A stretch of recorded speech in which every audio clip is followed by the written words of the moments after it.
welcome back. Because of the harsh state of the economy in recent times, women are now forced to take on more and more roles in the home in order to keep it going and functional. It's gradually becoming commonplace to find women as the sole breadwinner in homes. In order to keep her wits about her, it's very important for her to get better at managing her finances. To that end, Habiba Balogun, who is the director and principal consultant of Habiba Balogun Consulting Limited, brings on board 16 years of experience in organizational development, change, and project management. She's here with us once again to talk about being penny wise and pound wiser. I like that. I like the sound of that. I like that too. Welcome back. Thank you. Thanks for having me. So there's a lot going on in our society today that is pushing women to the forefront and to the limelight in the area of money making and taking care of the family. And this trend has, it's like, it's now opening up, but it used to be like a secret before, like an open secret, but now everybody knows that there are women who are taking charge in the home. Is it because of the economy? What's going on? Yeah, I mean, before, you always had some women who were making a lot of money, and everybody knew about it. And the men who married them knew that was the case. This is a big woman in her own right, and she got the respect for that. But then there was also the women who were the little women in the house. So the husband is the big, strong provider and protector, and she is in the house, she does whatever they agreed they're going to do. But with the economy, a lot of those women just had jobs in admin, other support functions, maybe they were doing a little trading, but their husbands were paying the big bills. And when with the bad economy, with lots of companies doing redundancies, some companies closing down completely, their husbands have lost their jobs, and 6 months, 12 months, haven't found any jobs. And that small money that the woman was making is now the small money that they're using to feed the whole family over an extended period of time. The women never planned to have that situation, to be in that situation. The men certainly never planned. And the power relationship in their marriage, every couple who gets married, before you get married, you decide this is how we're going to build. Okay, we're partners, or I am the head, you're the little woman, or okay, no problem, you're the head, but you must consult me. There's a power relationship that all couples agree on. And these couples had agreed that the man is the big oga inside the house and outside the house. And the contract is you are the provider. So then something happens. We can't control the situation, the future, right? And no condition is permanent. And these women find themselves at first, okay, we'll manage. After a while, maybe they try harder, they even start making more money. They get more recognition outside. And they don't have that discussion in the family as a couple about, okay, what is our arrangement what's the plan? Now? Okay. So has much really changed is the question now, because in the family dynamic, there's the head of the home, and then of course there is the neck. In the end, the woman was in some ways always in charge, but not exactly. So is it hidden because of some sort of stigma, maybe? Yeah, I mean, I've heard from some men, and they said they can't bear it, that their wife will come home and start asking them questions, that why haven't they done this, and why haven't they done that? That, where is that coming from? Okay. So yes, the woman has generally been a neck. The man comes back to the home and they direct him, do this, I agree with this is good for the family, it's bad for the family. But now she's also being forced to be the head, where it counts, outside the home. The question is now, and it's more about the relationship between the husband and wife than about the family. What do I want as a woman? What kind of relationship do I want? What's my end goal? What's success look like? Is it just me feeding my whole family and I'm the big woman? Or is it that me and my husband have a very strong relationship? If that is it, then it will guide the way you behave in the relationship. We're all human beings. If I'm finding myself all of a sudden carrying the entire load, and many of these women come home and they're still doing everything they were doing before, right? My attitude might change.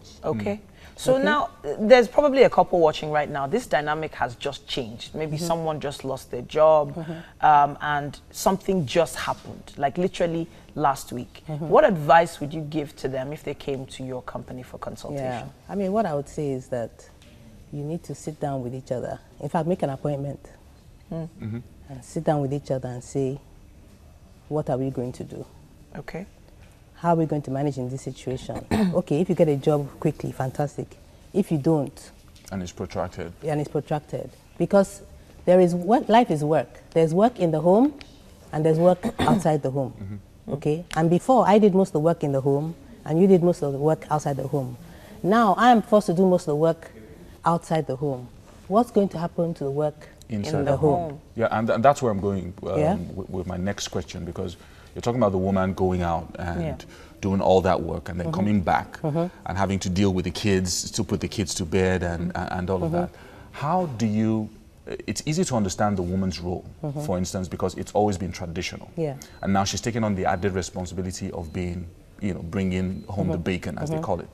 Now you have this situation where the man is trying to get used to a new thing that he's never, you know, experienced before, which is being in the house and managing.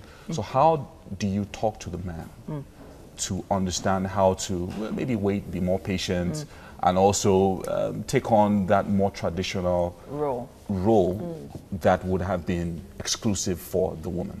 Yeah, well, it's not a case of, that's what happens and causes the problems, when the woman thinks she can talk to the man. Okay, you can't talk to the man. You and your husband have to sit together and decide, what are we going to do? How are we going to do it? How can we cope? While you're not working and you're not looking for work, what will you do to stay busy? Okay. And the man will volunteer himself that, okay, you know, these ones I can take care of this. So when you come home, you only have to do this. In fact, a lot of Nigerian men love cooking. That's how look at our chef here. A lot of Nigerian men love cooking. So they cook anyway. They might not say so outside. But I know so many couples. I'm surprised. It's more than 50% of couples. I know the man is the one who loves cooking and so on in the house. So it doesn't have to be cooking. He can just decide, do you know what, any repairs and so on, we're not going to call plumber, we're not going to call electrician, I'll take care of this one, or maybe the school one. But it's for two of them to decide together, not for the woman to talk to the man and tell him. He's your partner. And today he doesn't have money. Okay, he had money yesterday. Today he doesn't have money. Tomorrow, he might have money again. And depending on how you behave in this intervening period, that will determine what your relationship is going to be like. So as quickly as possible, could we consider managing the finances themselves? What does she have to do to manage those little finances she's now providing for the family? I mean, really, all couples should do it and they don't, okay? Which is, even during, if you have right now, you should sit down and plan your finances together. You should always have a joint account. So he has his account with his money. You, the woman, you should always have your account, whether you work or you're a homemaker, okay, so, which is work inside the home, you should have your own account as well. And then there should be a joint account with your name and his name. Okay. Which both of you contribute to. And depending on who is making the most money, that person puts in the most money into the joint account. And that is the money that the household lives on.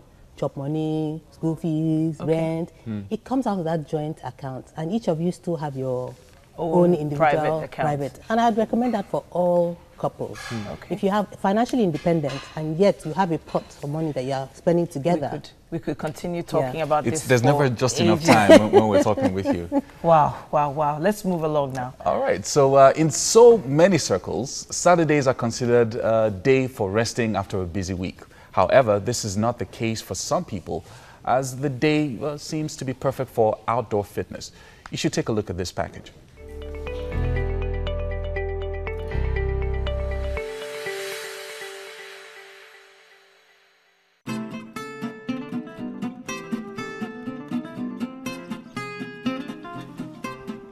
Take a walk on the streets of Lagos on a Saturday morning and you are sure to find fitness enthusiasts of all kinds.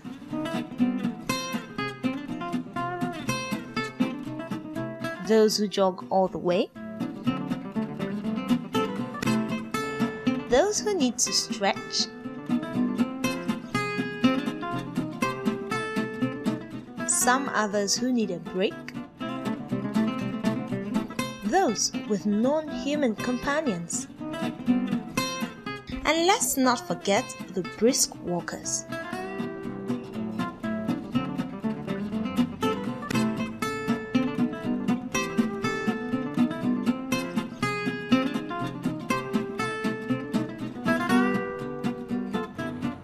To perfect this undercover investigation of sorts, I did my bit to blend in among these people. This did not help much, as many of them were unwilling to talk to me in order not to lose the strength needed for the rest of their exercise. Thankfully, I eventually came across a group of young people, and then the soul searching began. Fitness is more or less like a lifestyle. So as a kid, I was someone that I used to fight taekwondo, and I was someone that was generally gymming. I've been inconsistent with fitness, and as much as I think it's important, I've not really had too much time for it. But I'm out today because my friends encouraged me. I'm a fitness enthusiast, so once I get the opportunity, I like to use it. I can be lazy sometimes, but with guys like this, so it gives the ginger. I kind of like cycle, like with bicycle. Majorly is jogging, but it's of recent that I just added cycling to it. On Saturdays, I try to jog, but for most times of the week, because I'm usually kind of busy and have to be at the office and things like that, I do like high intensity exercises in the evening. The peculiar needs of everyone out here reflects in their outfits. I try to maximize every form of exercise I do. So the reason why I'm wearing this leather jacket over my clothes is just to increase the heat that my body needs to cool myself down while jogging. This is the only thing I've been able to wear. Like, this is the only thing I kind of like have to work out with, where I am presently, so I just work with it. And after getting some answers to my questions, I decided to test these guys myself. We took on a push-up challenge together, warming up first before going for the real thing.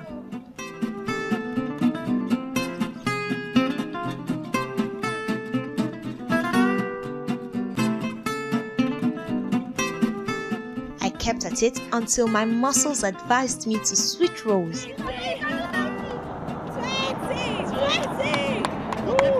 Okay, let's go. At some point, the group had to be on their way, but I certainly had gotten some insight into why outdoor fitness on weekends will remain a constant sight on the streets of Lagos.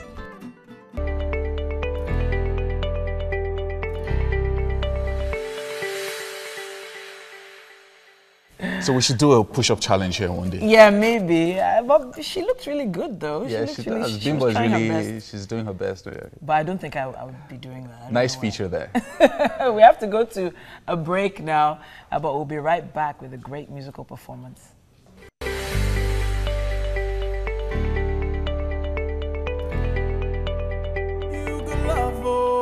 Love was meant for everyone, no matter who. They say the world be like one big merry-go-round, yeah. But now it seems like your world turned upside down. Ooh, how can you give so much and get so little back? Don't worry, darling, you will soon get back on track. And every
Okay, that was a great way to. Wow, great one, great one. Okay, of course. And just in case you don't know who Mike Meme is, he is Michael Chukwuka Meme, a fast-rising singer, songwriter whose music career began as a member of the Movement Band. He came to the limelight following his appearance as a contestant on The Voice Nigeria reality show, where he stood out with, you heard that voice just now, that's amazing, vocal unique ability to perform while playing the piano. And also he has released a song, a debut song, right? Yeah. Can you tell us about that? My debut was out on my birthday early this year. Oh, okay. March, yeah. And it's a song about love, you know. Yeah, I see that the world today, it seems like we're lacking so much love, like you get, and there are a lot of people different. The song is actually pointed to different scenarios and different people. Yeah, a woman who's seeing her peers, you know, finding love, relationships and all, but nothing is coming to her. A widow who just lost her husband, a child who's been maltreated, you get. So the song is just basically to encourage them, to tell them you would find love someday, just keep holding on. Sure, we do need love as a country and as a world. So what inspired you to center your music around love? Well, like I said, I look around the country and Is love the only thing? You could have spoken about other things. Now, everything all boils down to love. If we have love for one another in this country, if the president and the people in authority love us as much as they say they do, a lot of things will be going right. So I think the first thing we need is love. Is love, right? Yes. Okay, so after your music and all of that, what next? Where are you planning your career path? How are you planning it? Well, I guess time will tell. You just see it come to phase, like it will just happen. You understand? What are your plans? Do you have a plan for an album? Yeah, of course, of course. Okay, when do we Most expect definitely. that? I've been recording in the studio with some big, very big names that I would not like to mention right now for management-ish. Okay, you've given us just some bits, some teasers, you know. Just what to look forward to. I but can't then do that right now, but trust me, you're going to love them and you're going to love the songs coming up, like, as in are they some love-centric? songs. Not exactly. What else do you do apart from love? It touches various aspects. Basically, I sing inspirational songs. Okay. Yeah. I'm not more of the party banger kind of, but I don't know. I just do inspirational songs and songs that encourage people, love, hope, and the rest of them. Thank you. All the best. Wishing you the best, right? Thank you so much. See you at the top. Yeah. Okay, all right. So that's it with Mike Meme. Back to the bomb and the dynamite. This guy has named us finally. Honestly, I'm worried now. I'm worried. All right. So, I mean, Titi, if I wanted to ask you something. Yeah. If you wanted to travel, it's still, you know, the closing days of the summer. Okay. Within Nigeria, where would you go? That's a good question, but there's so many different places to choose from. In the north, south, east and west. I mean, so many different places that you can go. So many. In fact, for most families, vacation times equal bonding times. Yes, memories are formed and they last a lifetime. And of course, children in their formative years get they get to learn by interacting with people of different cultural backgrounds. But when it comes to such times, parents are kind of stumped as to where to go. And automatically, they start thinking, we have to go outside Nigeria. Of course. We have to go somewhere amazing. They don't even have any idea that amazing places are actually abound in Nigeria. So, I mean, take a look at the photographs, some photographs that we have for you. Okay, so... And you should guess where these places are. You can also send us hashtags on our social media handles. Use the hashtag WakeUpNigeria. And also, of course, tell us where that location is. We have a gift pack for the person that gets it right first. You can always tweet to us at TVC Connect. Make sure you use Twitter, Instagram, and of course Facebook with the hashtag WakeUpNigeria. I'm sure some people are looking at it now and they're wondering, is that Nigeria? Of course it's Nigeria. Yes, it is. And I know exactly where that is. Should I give you a clue? Should I give you a clue? No, don't give me. I shouldn't have it? Okay. All right. We'll find out who gets that question right. Of course, and this is Nigeria, so we, of course, are trying to promote our own tourism potential. Very true. And, explore. By all means, as much as possible. I can't wait to find out who gets that answer. Abeokuta, I mean, so many beautiful places in this country. Clues now? What's all this? I'm just saying. Calm down, Joe. Let them get the answer right. So let's show them the photograph again. Yeah, it's right there. All right, and then Where is this in Nigeria? location? Very, very, very simple question. You can tweet at us. You can also use the hashtag WakeUpNigeria. Tell us where the location is, and you might just be getting that goodie bag coming to you. We have to go to a break now. Stay tuned.